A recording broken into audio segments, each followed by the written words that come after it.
Obboleessa kee obboleettii koo ati kuftee harka laateen guyyaan kee immoo ni dhufa. Yeroo tokko tokko jireenyi namaaf waan hundumaa walitti qabee karaa hundumaan namatti cufa.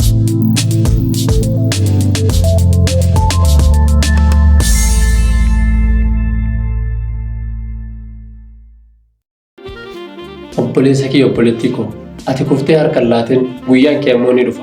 Yeroo tokko tokko jireenyi namaaf waan hundumaa walitti qabee karaa hundumaan namatti cufa. Yeroo kuftee harka kee hin kennin namni hundi jireenya keessatti yeroo kufuu qaba. Namni har'a milkaa'e kun kaleessa kufuu hin oolle.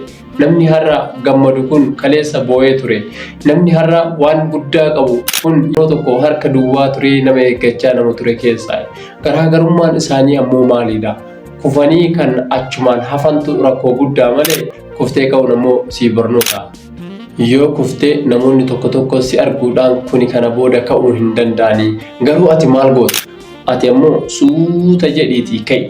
Tarkaanfii kee har'aa xiqqoo ta'uu danda'a. Garuu boru tarkaanfiin xiqqoo suni galma kee guddaarra si dhaabuu danda'a. Of hin jibbiin yoo kuftee daddafiitii of jajjabeessaa ka'i. Kufiinsi kee dhumaa miti. Ka'uun kee jalqaba har'aadha. Keessatti namoonni hundi siif hin hubatan. Abjuu kee namoonni dhaga'anii sitti kolfuu danda'an. Kanaaf ati eenyu? Ati maal qabda? Ati nama akkamiiti? Jedhanii si gaafachuu danda'an. Garuu waan tokko yaadadhu.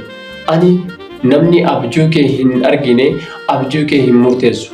Ati waan gara fuulduraatti argitu nama biraa har'a arguu dhiisuu danda'a.